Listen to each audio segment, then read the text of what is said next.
the ballroom glittered like something out of a dream. Crystal chandeliers hung from the ceiling like frozen waterfalls of light, casting soft reflections across the polished marble floor. White roses and silver ribbons decorated every table, and the faint sound of a violin floated through the room, weaving through the chatter of well-dressed guests. It was the kind of wedding people talked about for years. The kind that looked perfect in photos. At the center of it all stood my sister Emily. She looked like she belonged there, radiant in a custom lace gown, her blonde hair pinned in an elegant updo, her arm looped through the arm of her new husband, a tall surgeon named Michael whose parents were apparently worth more than our entire town. Everyone adored them. People laughed around them, hugged them, congratulated them. Everywhere I looked, someone was telling Emily how beautiful she looked, how proud they were, how lucky Michael was. And then there was me, standing just inside the entrance of the ballroom, like an awkward extra who had wandered into the wrong movie. I adjusted the sleeve of my simple navy dress and tried not to feel the weight of every glance that drifted my way. It wasn't my imagination. People really were looking, some with curiosity, some with quiet judgment, a few with sympathy. I was used to that look. It was the same look people gave when they heard my parents talk about me. The look people gave when they heard the phrase I'd been carrying for years. The family disgrace. My mother noticed me first. She was standing near the main table with a glass of champagne in her hand, talking to two of Emily's college friends. The second her eyes landed on me, her smile faded like someone had flipped a switch. Her lips tightened. She excused herself from the conversation and walked toward me quickly, heels clicking sharply against the floor. "Of course you're late," she said under her breath the moment she reached me. I blinked. "I'm only 10 minutes late?" "That's not the point," she snapped quietly. "You always have to make things about you." I glanced around the room. No one seemed to be paying direct attention, but I knew how this worked. My mother had a special talent for humiliating me without causing a scene. "I wasn't trying to make anything about me," I said softly. "Traffic was bad." She sighed dramatically, like my existence alone exhausted her. "Well, try not to draw attention tonight," she said. "This day isn't about you." Before I could respond, my father appeared beside her, adjusting the cuff of his expensive suit. He looked me up and down. Not warmly, not proudly, just critically. "Honestly, Lily," he said with a small shake of his head, "you should be grateful we even invited you." The words landed harder than they should have. But honestly, I expected them. For years, my parents had only one label for me: the family disappointment. Emily was the golden child. She always had been. Straight A's in high school, student council president, debate team champion, full scholarship to a prestigious university, then law school, then an engagement to a wealthy doctor whose family owned half the hospital he worked in. Emily's life was a highlight reel of achievements. Mine looked messy in comparison. I dropped out of college halfway through my sophomore year, not because I was lazy, not because I couldn't handle it, but because I had an idea, one that kept me awake at night and made lectures feel meaningless. I wanted to build something. So I left school and poured everything I had into building a software platform that helped small delivery companies optimize their routes. To me, it was exciting. To my parents, it was humiliating. "You threw your future away," my mother had said the day I told them. "You're embarrassing this family," my father added. Emily had simply looked at me with quiet disappointment, like I'd personally insulted her by refusing to follow the same path. The music in the ballroom grew louder as guests began moving toward their seats. The reception was starting. My parents turned away from me without another word and walked toward the head table, where Emily and Michael sat like royalty. I lingered near the back. A waiter passed with a tray of champagne glasses. I grabbed one mostly for something to hold. The speeches began soon after. Michael's best man went first, telling a story about how Michael once drove 6 hours in the middle of the night just to surprise Emily during her finals week. The crowd laughed. Emily's college roommate spoke next, talking about how Emily had always been the most driven, disciplined person she knew. People nodded approvingly. Then Michael's father stood up and spoke about the merging of two wonderful families, The room was full of smiles. Everything was warm, perfect, predictable, and then my father stood. He walked slowly to the center of the room, raising his champagne glass as the chatter faded. My daughter Emily, he began proudly, has always been someone special. The crowd murmured in agreement. She's hardworking, responsible, dedicated. Emily beamed beside her husband. My father smiled warmly at her. Our daughter has always made us proud. He paused. Then his gaze drifted across the room and landed on me. The warmth in his expression disappeared. Unlike some people, he continued slowly, Emily understands responsibility. A few guests chuckled awkwardly. I felt the first wave of heat crawl up my neck. My father lifted his glass slightly higher. Thankfully, he said with a tight smile, Emily didn't turn out like our other daughter. The room went completely silent. For a moment, no one moved. No one spoke. I could feel it, the shift in the air as people slowly turned to see who he meant. Every pair of eyes landed on me, some shocked, some curious, some pitying. The humiliation hit like a punch to the chest. My fingers tightened around the champagne glass so hard, I thought it might crack. My mother leaned slightly toward me as she passed on her way back to her seat. You should have stayed home, she whispered. That was the moment something inside me snapped. Not loudly, not dramatically, just quietly. I set the untouched champagne glass down on the nearest table. Then I turned around and walked toward the exit. No one stopped me. No one said anything. The cool night air outside the venue hit my face like a splash of water. I took a shaky breath as the muffled sounds of laughter and music continued inside behind the closed doors. For a moment, I just stood there under the soft glow of the streetlights, trying to steady my breathing. I had told myself I wouldn't cry. I had promised myself I wouldn't give them that satisfaction. But the tears came anyway, blurring the lights of the parking lot as they rolled down my cheeks. I wiped them away quickly. It shouldn't have hurt this much. I knew who they were. I knew what they thought of me. But some small part of me, the stubborn, hopeful part, had still believed that maybe tonight would be different. Maybe tonight they'd treat me like their daughter. My phone buzzed suddenly in my hand. The vibration startled me. I glanced down at the screen. A text message, from a number I didn't recognize. For a second, I almost ignored it. But curiosity won. I opened the message. And the words on the screen made my heart stop. Hi Lily. This is Daniel Carter from Carter Investments. We need to talk about the company you built. I stared at the message for a full minute, convinced I had read it wrong.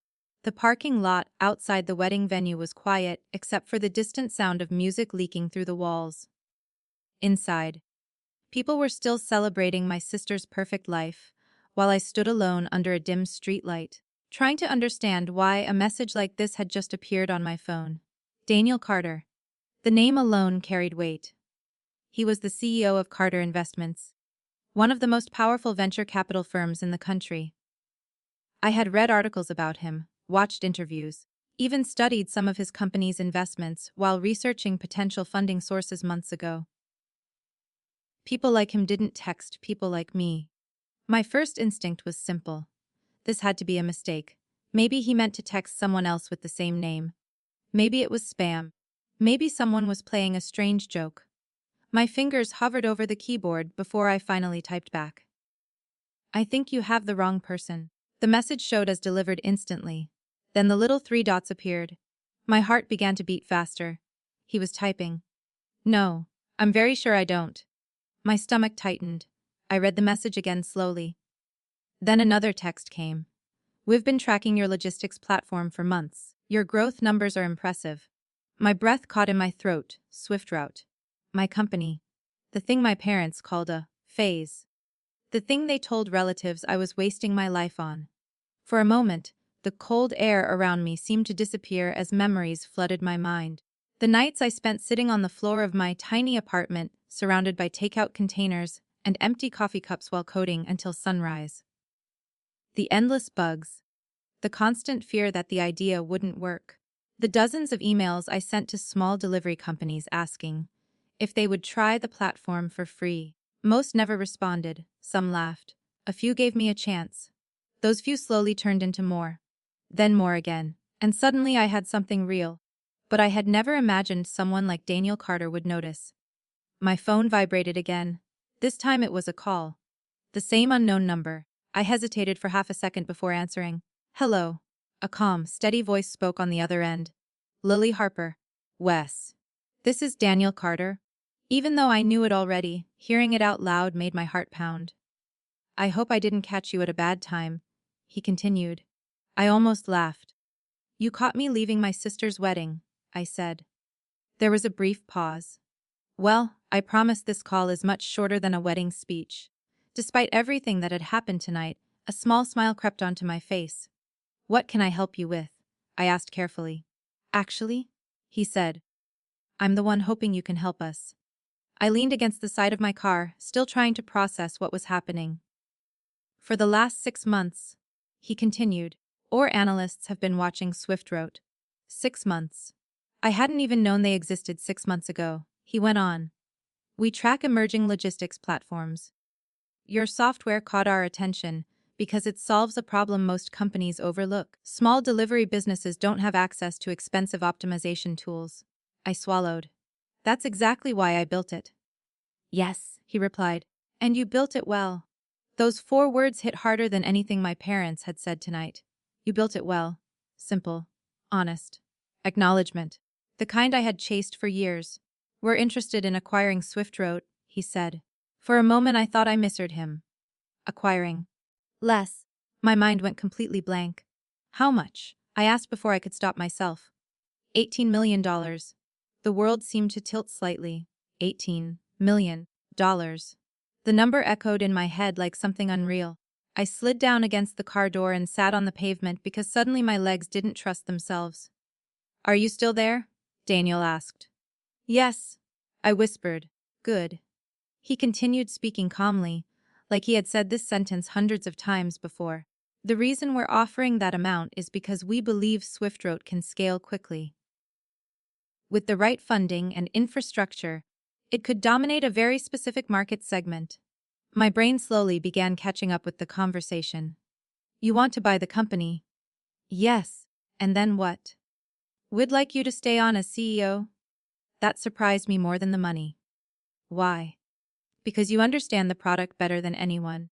He paused. And because founders who solve problems from personal experience tend to build stronger companies.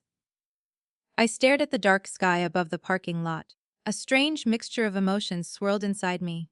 Shock, relief, vindication. For years I had questioned whether leaving college was the biggest mistake of my life. Every time my parents mocked my choices, part of me wondered if they were right, but this moment felt like someone had finally turned on a light in a room I had been stumbling through in the dark. What would the process look like? I asked. First, we'd like to meet in person, Daniel said. Our headquarters is in San Francisco, but I'm currently in New York. I'm on the East Coast, I said. When? Tomorrow morning. The speed of it made my head spin. Tomorrow. We move quickly when we believe in something. Silence stretched between us. Through the windows of the venue I could see people dancing now. My sister's wedding was in full swing. Inside that building I was still the family disgrace. Out here someone was offering me $18 million for the thing they mocked. Lily? Daniel said. Less. I know this is sudden. It is. But opportunities like this don't appear every day. I thought about the past few years. The risks. The sacrifices. The constant feeling that I was fighting alone. Maybe this was the moment all of it was leading to. Okay, I said finally. Okay. I'll meet you tomorrow. Excellent. He gave me the address of their New York office and the time of the meeting. Before hanging up, he added one more thing. By the way. Yes. We usually don't reach out this early. What changed? Our analysts saw your latest user growth report. My eyebrows lifted. That was uploaded 2 days ago. Exactly. He chuckled softly. We like founders who move faster than everyone else. The call ended. The parking lot was quiet again. I sat there for a long moment staring at my phone, letting the reality slowly sink in. Then I looked back toward the wedding venue. Through the tall windows, I could see my parents at the head table, laughing with guests who believed their family was perfect. They had spent years telling people I was a failure. years making sure everyone knew I had embarrassed them. But tomorrow morning I would be walking into a meeting that could change my entire life. And they had no idea. I stood up slowly, brushed off my dress, and opened my car door. For the first time that night, the weight in my chest felt lighter. I started the engine. As the car pulled out of the parking lot, one thought echoed quietly in my mind. Tonight they called me the family disgrace. Tomorrow the world might call me something else. 3 months later, the news broke. I was sitting at my desk early on a Tuesday morning when my phone started vibrating nonstop. At first, I ignored it. Mornings were usually the quietest time of my day, the few hours when I could focus without meetings, emails, or messages pulling me in 20 different directions. But the buzzing didn't stop. My phone lit up again and again. Finally, I picked it up. The first notification was from a business news app. Hess Carter Investments acquires rising tech startup SwiftDrop for 18 million. SA. For a moment, I just stared at the headline. Even though I had signed the contracts weeks ago, seeing it announced publicly made everything feel suddenly real. Another notification appeared. Then another, LinkedIn messages. Emails from investors. Texts from numbers I barely recognized.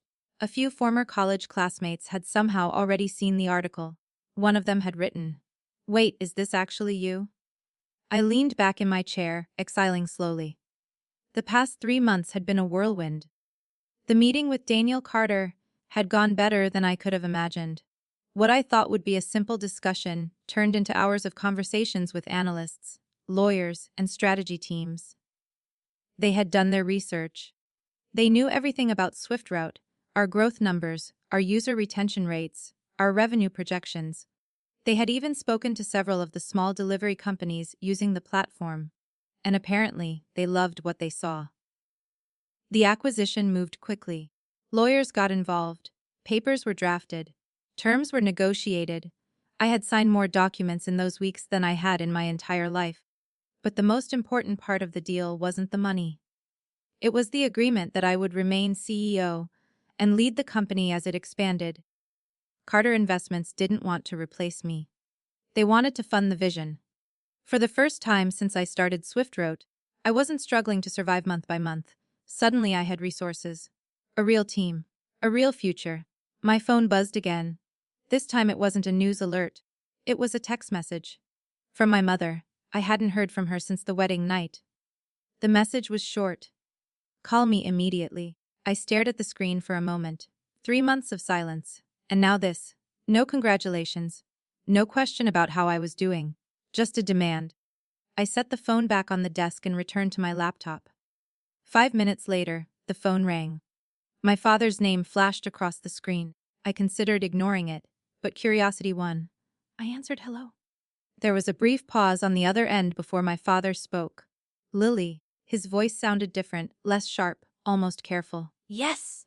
We just saw the article." Of course they did. The news was everywhere now. Business blogs, financial news sites, even a few local outlets from my hometown were sharing it. "Oh," I said calmly. Another pause. I could practically hear him choosing his words. "Why didn't you tell us about this?" I leaned back in my chair. "Tell you what? Don't play games," he said, irritation creeping into his voice. "This acquisition."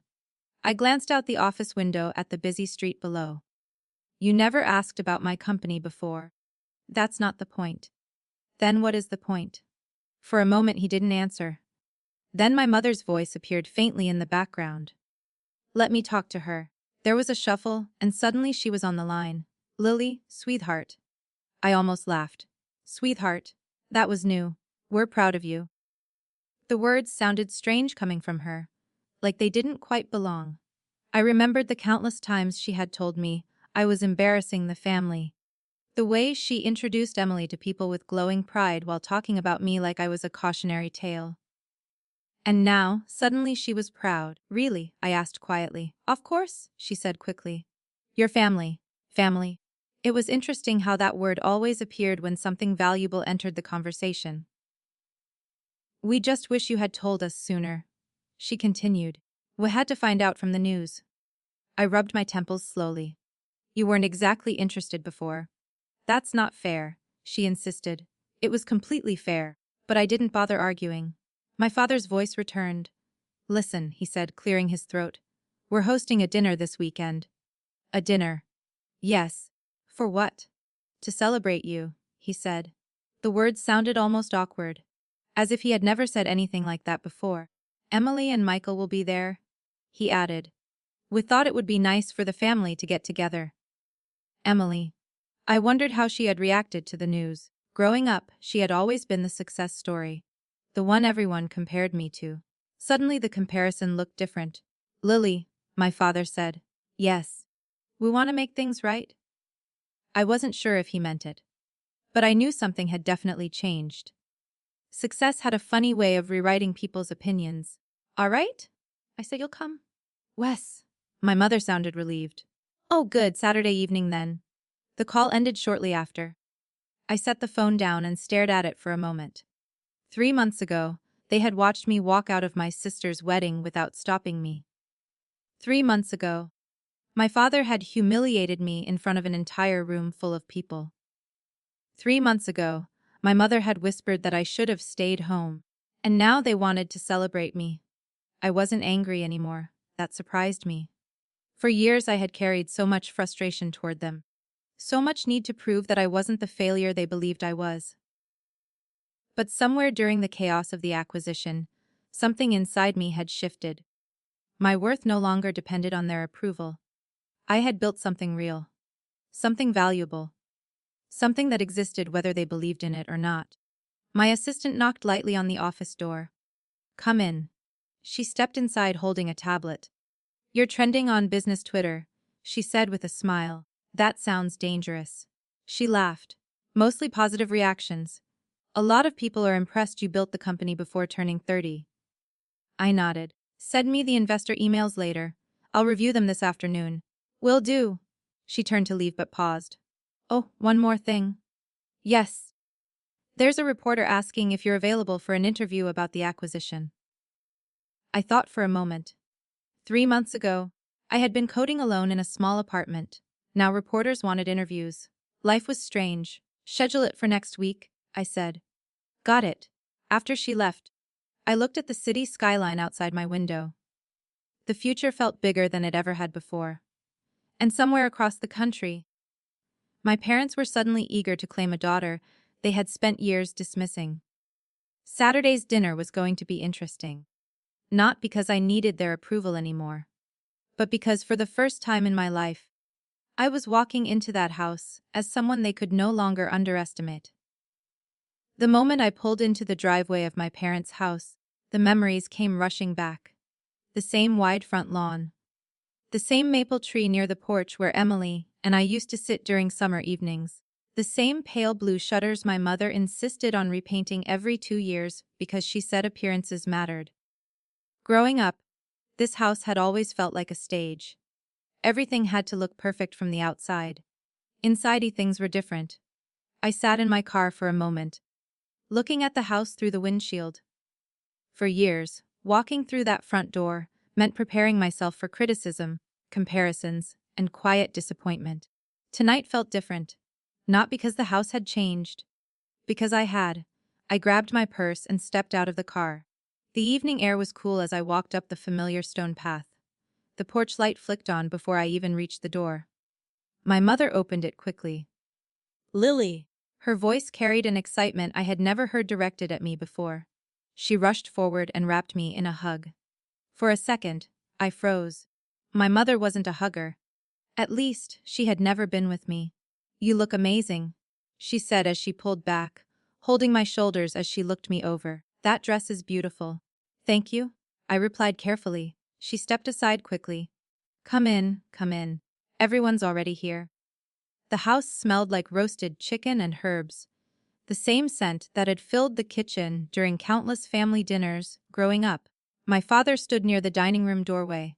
When he saw me, he straightened slightly. Lily. Instead of the usual nod of acknowledgement, he walked forward and extended his hand. I stared at it for a second before shaking it. It felt strangely formal, like I was greeting a colleague instead of my father. Good to see you, he said. You too. His smile lingered a little too long. the way people smile when they're trying to hide discomfort. We walked into the dining room together. Emily and Michael were already seated at the table. Emily looked exactly the same as always, perfect hair, perfect posture, perfect expression. But the moment her eyes landed on me, I noticed something different. Her smile was tight, forced. Michael stood politely when I entered. "Lily," he said warmly. "Congratulations, I read the article." "Thank you," I replied. Emily didn't stand. She simply leaned back in her chair, arms loosely crossed. "Yeah," she said flatly. "Congratulations." The word didn't sound sincere. We all took our seats. My mother poured wine into everyone's glasses with a level of enthusiasm that felt almost theatrical. "I still can't believe it," she said. $18 million. The way she said it made it sound like she was tasting the number, rolling it around in her mouth. My father cleared his throat. "Your mother has been showing that article to everyone she knows," he said. My mother laughed lightly. "Well, why wouldn't I? It's not every day your daughter becomes a tech CEO." I raised an eyebrow slightly. The title sounded strange coming from her. For years she had introduced me as Lily, who's trying to start some kind of website. Now suddenly I was a CEO. Dinner started quietly. Plates were passed around the table. For a few minutes the conversation stayed safe. Michael talked about his hospital. My father mentioned something about the stock market. My mother asked vague questions about my office. Emily remained mostly silent, but I could feel the tension radiating from her across the table. Finally my father set his fork down and cleared his throat. "I'd like to say something." Everyone looked up. He lifted his wine glass slightly. "We just want to say how proud we are of Lily." The room fell still. I watched his face carefully. For a moment, I almost believed him. Almost. "You've clearly worked very hard," he continued. "And the whole family is impressed with what you've accomplished." My mother nodded enthusiastically. "Yes, we are." Emily let out a small laugh. It wasn't loud, but it cut through the room like glass. "Oh, please." The table went quiet. My mother frowned. "Emily." But Emily didn't stop. She leaned forward slightly, her eyes locked on mine. "You got lucky." I tilted my head. "Lucky?" "Yes," she said sharply. "Let's not pretend this is some inspiring story." My father shifted uncomfortably. "Emily, that's enough." But she kept going. "You dropped out of college," she said. "You embarrassed this family for years." Michael reached for her arm. "Emily." She pulled away. "And now suddenly you're some kind of business genius," she continued. "It's ridiculous." The room felt heavy. The same familiar tension from childhood had returned. Emily versus me. The responsible daughter versus the disappointment. My mother tried to interrupt. "Emily, sweetheart." But Emily's eyes never left mine. "You don't deserve this," she said. Silence filled the dining room. For years, moments like this had made my chest tighten with panic. I used to rush to defend myself, explain my choices, try desperately to prove I wasn't the failure they believed I was. But something was different now. Instead of anger, I felt calm. A quiet kind of clarity. I slowly placed my napkin on the table and stood up. "You're right," I said. Emily blinked. "What?" "I did embarrass the family." My parents looked confused. Emily smirked slightly, thinking she had won. But I wasn't finished. For years, I continued calmly. I was the daughter who didn't follow the plan. I looked around the table. I didn't go to law school. I didn't marry a doctor. I didn't live the life you all expected. Emily's smirk widened. "Exactly. But here's the difference," I said quietly. I looked directly at her. I stopped caring what people who never believed in me thought. The room went completely silent. My father opened his mouth like he wanted to say something, but no words came out. My mother looked pale. Emily's expression hardened. I reached for my purse. "I didn't come here for approval," I said. My mother stood up suddenly. "Lily, wait. I came here to say goodbye." The words seemed to echo through the room. My father frowned. "Goodbye?" "Yes." My mother's voice trembled. "What do you mean?" I looked at them calmly. "I'm moving." "Moving where?" she asked quickly. "San Francisco." My father blinked. "That's where Carter Investments is based." "Yes." "Why?"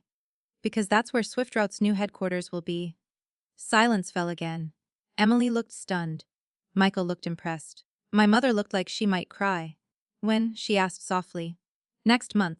My father slowly leaned back in his chair. That's a big change. It is. I slipped my purse over my shoulder. But it's the right one. My mother stepped closer. We can visit, she said quickly. Or you can come back for holidays. I met her eyes. For the first time in years, I didn't feel the need to soften my words. We'll see. Then I walked toward the front door. Behind me, the dining room remained silent. No one tried to stop me this time. And somehow, that made leaving even easier. 6 months later, my office window overlooked a completely different world. The San Francisco skyline stretched across the horizon, glass towers reflecting the golden afternoon sunlight. Cars moved like tiny currents through the streets below, and somewhere far beneath my window the city buzzed with the quiet rhythm of people building things, chasing ideas, starting over. Sometimes I still had to pause and remind myself that this was real. That this office, this entire floor, actually, belonged to the company I had built from my tiny apartment with nothing but an idea and a laptop. Swift Road had grown faster than I ever imagined. With Carter Investments backing us, everything accelerated. We hired engineers, designers, and data analysts.